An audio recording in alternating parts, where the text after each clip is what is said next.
Hello all, welcome back. ಇವತ್ತು ನಾನು ಅಗಸೆ ಬೀಜ, ಕಡಲೆ ಬೀಜ, ಎಳ್ಳು ಎಲ್ಲ ಸೇರಿಸಿ ಉಂಡೆ ಮಾಡ್ತಾಯಿದ್ದೀನಿ. ಚಳಿಗಾಲದಲ್ಲಿ ಈ ಥರ ಉಂಡೆಗಳನ್ನ ಮಾಡ್ಕೊಂಡು ತಿಂದರೆ ನಮ್ಮ ಆರೋಗ್ಯಕ್ಕೆ ಒಳ್ಳೆಯದು.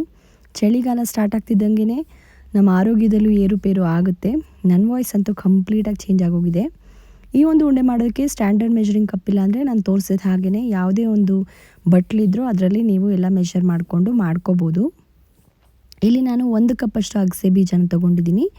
ಬಾಣಲಿಗೆ ಹಾಕಿ ಮೀಡಿಯಮ್ ಉರಿನಲ್ಲಿ ಇದನ್ನು ಡ್ರೈ ರೋಸ್ಟ್ ಮಾಡ್ಕೋಬೇಕು. ಇದೊಂದು ಸ್ವಲ್ಪ ಚಟಪಟ ಅನ್ನಬೇಕು, ಅಲ್ಲಿವರೆಗೂ ಇದನ್ನು ಚೆನ್ನಾಗಿ ಹುರ್ಕೋಬೇಕು. ಅಗಸೆ ಬೀಜ ಆರೋಗ್ಯಕ್ಕೆ ತುಂಬಾ ಒಳ್ಳೆಯದು. ಚಿಕ್ಕ ಮಕ್ಕಳಿಂದ ಹಿಡಿದು ವಯಸ್ಸಾದವ್ರ ತನಕ ಯಾರು ಬೇಕಾದರೂ ಇದನ್ನು ತಿನ್ಬೋದು. ಡಯಾಬಿಟಿಸ್ ಇರೋರು ಈ ಒಂದು ಉಂಡೆನ ಅವಾಯ್ಡ್ ಮಾಡ್ಬೋದು ಬೆಲ್ಲ ಹಾಕಿರೋದ್ರಿಂದ. ಹಾಗೆಯೇ ಅಗಸೆ ಬೀಜನ ಪುಡಿ ಮಾಡಿಕೊಂಡು ಅನ್ನದ ಜೊತೆ ಕಲಿಸ್ಕೊಂಡು ತಿನ್ಬೋದು ಡಯಾಬಿಟಿಸ್ ಇರೋರು, ಇಲ್ಲ ಚಟ್ನಿ ಪುಡಿ ಮಾಡ್ಕೊಂಡು ತಿನ್ಬೋದು. ಮಿಕ್ಕಿದವರೆಲ್ಲ ಈ ಉಂಡೆಗಳನ್ನ ಆರಾಮಾಗಿ ತಿನ್ಬೋದು.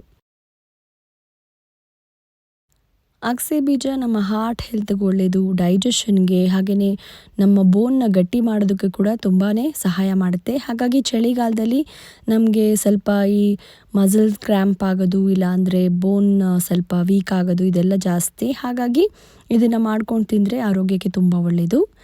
ಈಗ ನಾನು ಅರ್ಧ ಕಪ್ನಷ್ಟು ಕಡಲೆ ಬೀಜನ ಕೂಡ ಡ್ರೈ ರೋಸ್ಟ್ ಮಾಡ್ಕೊಂಡಿದ್ದೀನಿ. ಇದು ಕೂಡ ಚಟಪಟ ಅನ್ಬೇಕು, ಸ್ವಲ್ಪ ಕಲರ್ ಚೇಂಜ್ ಆಗಬೇಕು, ಸಿಪ್ಪೆ ಬಿಟ್ಕೋತಾ ಬರಬೇಕು. ಆವಾಗ ಗ್ಯಾಸನ್ನು ಆಫ್ ಮಾಡಿಬಿಟ್ಟು ಅಥವಾ ಒಂದು ಪ್ಲೇಟಿಗೆ ಇದನ್ನು ಟ್ರಾನ್ಸ್ಫರ್ ಮಾಡ್ಕೋಬೇಕು. ಇದನ್ನು ಕೂಡ ಆರೋಕ್ಕೆ ಇಡ್ತಾ ಇದ್ದೀನಿ.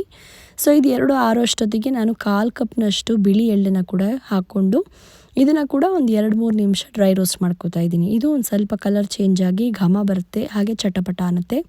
ಈವನ್ ಕಡಲೆ ಬೀಜ ಕೂಡ ಆರೋಗ್ಯಕ್ಕೆ ತುಂಬ ಒಳ್ಳೆಯದು, ಪ್ರೋಟೀನ್ ಭರಿತವಾದಂತಹ ಫುಡ್ ಅಂತ ಹೇಳ್ಬೋದು. ಹಾಗೆಯೇ ಬಿಳಿ ಎಳ್ಳು ಕೂಡ, ಈ ಟೈಮಲ್ಲಿ ಬಿಳಿ ಎಳ್ಳು ತೊಗೊಂಡ್ರೆ ವಿಟಮಿನ್ ಡಿ ಕೂಡ ಜಾಸ್ತಿ ಆಗುತ್ತೆ ಅಂತ ಹೇಳ್ತಾರೆ.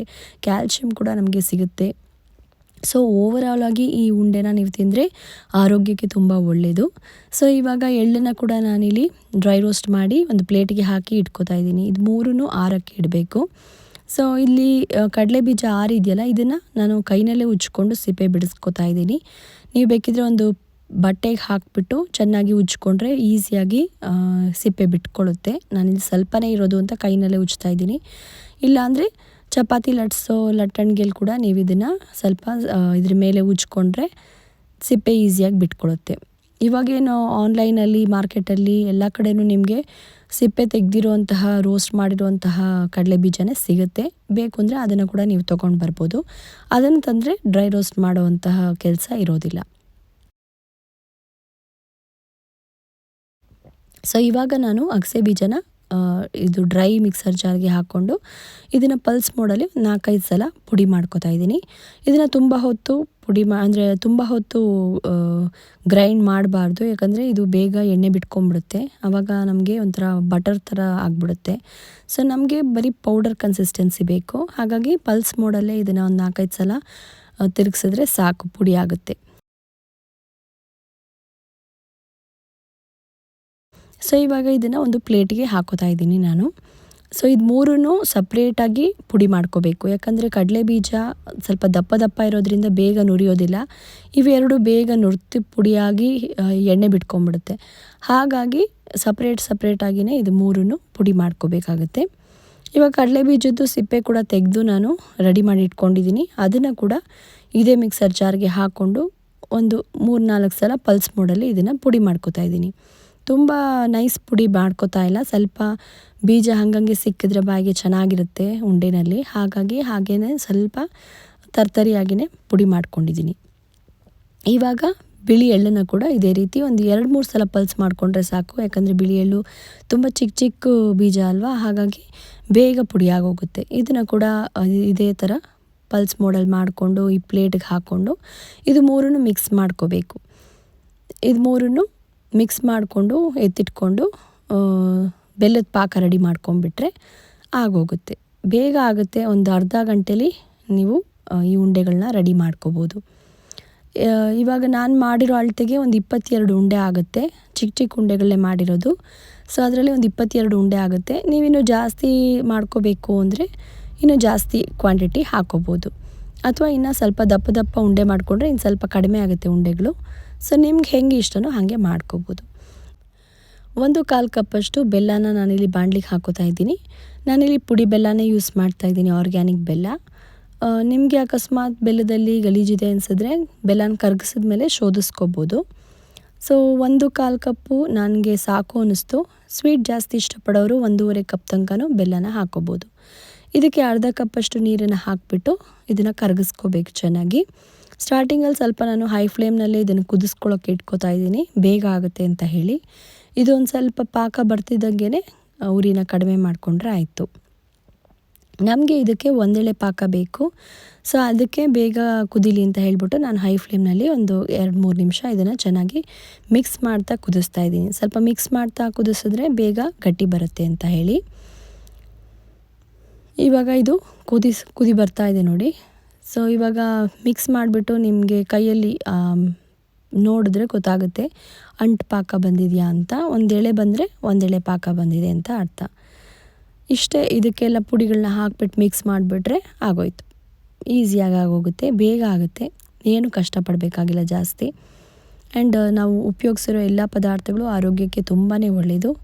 ಮಕ್ಕಳು ಏನಾದರೂ ಸ್ವೀಟ್ಸ್ ತಿನ್ನಬೇಕು, ಎಸ್ಪೆಷಲಿ ಚಳಿಗಾಲದಲ್ಲಿ ತುಂಬ ಏನಾದರೂ ಸ್ವೀಟ್ಸ್ ತಿನ್ನಬೇಕು ಅಂತ ಮಕ್ಕಳಿಗೆ ದೊಡ್ಡವ್ರಿಗೆ ಎಲ್ರಿಗೂ ಅನಿಸುತ್ತೆ. ಅಂಥ ಟೈಮಲ್ಲಿ ಏನೇನೋ ಬೇಡದಿರೋ ಸ್ವೀಟೆಲ್ಲ ತಿನ್ನೋ ಬದಲು, ಅಂಗಡಿ ಸ್ವೀಟೆಲ್ಲ ತಿನ್ನೋ ಬದಲು ಈ ಥರ ಮನೇಲಿ ಮಾಡಿಕೊಂಡ್ರೆ ಒಳ್ಳೆಯದು. ಸೊ ಇವಾಗ ನಾನು ಈ ಬೆಲ್ಲಕ್ಕೆ ಒಂದು 3 ಸ್ಪೂನಷ್ಟು ತುಪ್ಪ ಹಾಕ್ಕೊಂಡಿದ್ದೀನಿ. ಅಂದರೆ 3 ಟೀ ಸ್ಪೂನು, ಅಂದರೆ 1 ಟೇಬಲ್ ಸ್ಪೂನ್ ಅಂತಲೂ ಹೇಳ್ಬೋದು. ಹಾಗೆಯೇ ಒಂದು ಅರ್ಧ ಸ್ಪೂನಷ್ಟು ಏಲಕ್ಕಿ ಪುಡಿ. ಇದನ್ನು ಚೆನ್ನಾಗಿ ಮಿಕ್ಸ್ ಮಾಡಿಬಿಟ್ಟು ಇವಾಗ ಮಿಕ್ಸ್ಚರ್ ರೆಡಿ ಮಾಡಿ ಇಟ್ಕೊಂಡಿದ್ವಲ್ಲ 3ರದ್ದು, ಅದನ್ನು ಸೇರಿಸಿ ಎಲ್ಲ ಮಿಕ್ಸ್ ಮಾಡಿಬಿಟ್ರೆ ಆಯಿತು. ಈಗ ಸ್ವಲ್ಪ ಉರಿನ ಕಡಿಮೆ ಮಾಡಿಕೊಂಡು ಎಲ್ಲ ಮಿಕ್ಸ್ ಮಾಡ್ಕೋಬೇಕು. ಏಲಕ್ಕಿನ ಬೇಕು ಅಂದರೆ ನೀವು ಅಗಸೆ ಬೀಜ ಅಥವಾ ಎಳ್ಳನ್ನು ಪುಡಿ ಮಾಡೋವಾಗಲೇ ಸಿಪ್ಪೆ ತೆಗೆದುಬಿಟ್ಟು ಬರೀ ಏಲಕ್ಕಿನ ಮಾತ್ರ ಅದರಲ್ಲಿ ಹಾಕಿ ಪಲ್ಸ್ ಮೋಡಲ್ಲಿ ಅದನ್ನು ಕೂಡ ನೀವು ಪೌಡ್ರ್ ಮಾಡ್ಕೋಬೋದು. ನನ್ನ ಹತ್ರ ಆಲ್ರೆಡಿ ಏಲಕ್ಕಿ ಪುಡಿ ಇದ್ರಿಂದ ನಾನು ಕೊನೆಯಲ್ಲಿ ಹಾಕ್ಕೊಂಡಿದ್ದೀನಿ. ಸೊ ಇದನ್ನು ಕ್ಲೀನಾಗಿ ಮಿಕ್ಸ್ ಮಾಡ್ಕೋಬೇಕು. ಸ್ವಲ್ಪ ಡ್ರೈ ಅನಿಸುತ್ತೆ ಸ್ಟಾರ್ಟಿಂಗಲ್ಲಿ, ಬಟ್ ಎಲ್ಲ ಮಿಕ್ಸ್ ಮಾಡ್ತಾ ಮಾಡ್ತಾ ಮುದ್ದೆ ಥರ ಎಲ್ಲ ಕೂಡಿ ಬರುತ್ತೆ. ಸೊ ಎಲ್ಲ ಮುದ್ದೆ ಥರ ಕೂಡಿ ಬಂದರೆ ಗ್ಯಾಸನ್ನು ಆಫ್ ಮಾಡಿ ಇದೊಂದು ಸ್ವಲ್ಪ ಆರಕ್ಕೆ ಇಡಬೇಕು. ಇದೊಂದು ಚೂರು ಆರಿದ್ಮೇಲೆ ಇದನ್ನು ಉಂಡೆಗಳನ್ನ ಮಾಡಿಕೊಂಡ್ರೆ ಬೇಗ ಆಗುತ್ತೆ. ತುಂಬ ಬಿಸಿ ಇರೋವಾಗ ಕಟ್ಟೋದು ಕಷ್ಟ ಉಂಡೆಗಳು, ಹಾಗೆ ತುಂಬ ಆರಿದ್ರೆ ಉಂಡೆ ಬರೋದಿಲ್ಲ. ಹಾಗಾಗಿ ಸ್ವಲ್ಪ ಬಿಸಿ ಇರೋವಾಗಲೇ, ಬೆಚ್ಚಗಿರೋವಾಗಲೇ ಉಂಡೆಗಳನ್ನ ಮಾಡ್ಕೋಬೇಕು. ಸೊ ನಾನು ಇದನ್ನ ಮಿಕ್ಸ್ ಮಾಡಿ ಗ್ಯಾಸನ್ನು ಆಫ್ ಮಾಡಿ ಒಂದು ಪ್ಲೇಟ್ ಮುಚ್ಚಿಬಿಟ್ಟು ಒಂದು 5 ನಿಮಿಷ ಇದನ್ನ ಬಿಟ್ಟಿದ್ದೆ ಹೀಗೆ. ಸೊ ಇವಾಗ ನನಗೆ ಆರಿದೆ ಅನ್ನಿಸ್ತು ಅಂತ ಉಂಡೆ ಕಟ್ಟೋಕ್ಕೆ ಸ್ಟಾರ್ಟ್ ಮಾಡಿದ್ದೀನಿ. ಆರಿದೆ ಅಂದರೆ ತುಂಬ ಆರಿಲ್ಲ, ಬಟ್ ಕೈಯಲ್ಲಿ ಹಿಡಿಬೋದು ಅನಿಸೋಷ್ಟು ಆಗಿದೆ ಅಂತ ಹೇಳಿ ನಾನು ಉಂಡೆ ಮಾಡ್ತಾಯಿದ್ದೀನಿ. ಫಸ್ಟ್ ಉಂಡೆ ನನಗೆ ಅಷ್ಟು ಗೊತ್ತಾಗಲಿಲ್ಲ ಬಿಸಿ, ಬಟ್ ಸೆಕೆಂಡ್ ಉಂಡೆ ಮಾಡೋಕ್ಕೆ ಎಲ್ಲ ಕೈ ಹಾಕಿದ್ರೆ ತುಂಬ ಬಿಸಿ ಅನ್ನಿಸ್ತು. ಸೊ ನೋಡಿಕೊಂಡು ಕೈ ಸುಟ್ಕೊಳ್ದೇ ಉಂಡೆಗಳನ್ನ ಮಾಡ್ಕೊಳ್ಳಿ. ಅಕಸ್ಮಾತ್ ನೀವು ಉಂಡೆ ಮಾಡ್ತಾ ಮಾಡ್ತಾ ಕೊನೆಯಲ್ಲಿ ಆರೋಗ್ಬಿಡುತ್ತೆ. ಆವಾಗ ಏನು ಮಾಡ್ಬೋದು ಅಂದರೆ ಗ್ಯಾಸ್ ಮೇಲೆ ಆನ್ ಮಾಡಿಬಿಟ್ಟು ಇಟ್ಬಿಟ್ಟು ಒಂದು 2 ನಿಮಿಷ ಮಿಕ್ಸ್ ಮಾಡಿಬಿಟ್ಟು ಆಮೇಲೆ ಗ್ಯಾಸ್ ಆಫ್ ಮಾಡಿಬಿಟ್ಟು ಮತ್ತೆ ಉಂಡೆಗಳನ್ನ ಕಟ್ಬೋದು. ಆವಾಗ ಸ್ವಲ್ಪ ಬಿಸಿಯಾಗಿರುತ್ತಲ್ಲ, ಆ ಬಿಸಿಗೇ ಉಂಡೆಗಳು ಬರುತ್ತೆ. ಇದಕ್ಕೆ ಮತ್ತೆ ಏನು ಎಕ್ಸ್ಟ್ರಾ ತುಪ್ಪ ಆಗಲಿ, ನೀರಾಗಲಿ, ಹಾಲಾಗಲಿ ಏನು ಹಾಕೋದು ಬೇಡ. ಆಲ್ರೆಡಿ ಅಗಸೆ ಬೀಜ ಮತ್ತು ಕಡಲೆ ಬೀಜ, ಎಳ್ಳು ಎಲ್ಲದರಲ್ಲೂ ಜಿಡ್ಡಂಶ ಚೆನ್ನಾಗೇ ಇದೆ. ಹಾಗಾಗಿ ಎಕ್ಸ್ಟ್ರಾ ತುಪ್ಪ ಎಲ್ಲ ಏನು ಹಾಕೋ ಅವಶ್ಯಕತೆ ಇಲ್ಲ. ಆಲ್ರೆಡಿ 1 ಟೇಬಲ್ ಸ್ಪೂನಷ್ಟು ಹಾಕಿರೋದ್ರಿಂದ ಸಾಕಷ್ಟೇ. ಸೊ ಉಂಡೆ ಬಂದಿಲ್ಲ ಅಂದರೆ ಬಿಸಿ ಮಾಡ್ಕೊಂಡು ಉಂಡೆ ಮಾಡ್ಕೊಳ್ಳಿ. ತುಪ್ಪ ಆಗಲಿ, ನೀರಾಗಲಿ, ಹಾಲಾಗಲಿ ಏನೂ ಹಾಕೋ ಅವಶ್ಯಕತೆ ಇಲ್ಲ. ಸೊ ಈ ಥರ ಒಂದು 22 ಉಂಡೆ ಆಯಿತು. ದಿನಕ್ಕೆ 1 ಅಥವಾ 2 ಉಂಡೆ ತಿಂದ್ರೂ ಬೇಕಾದಷ್ಟು ಆಯಿತು.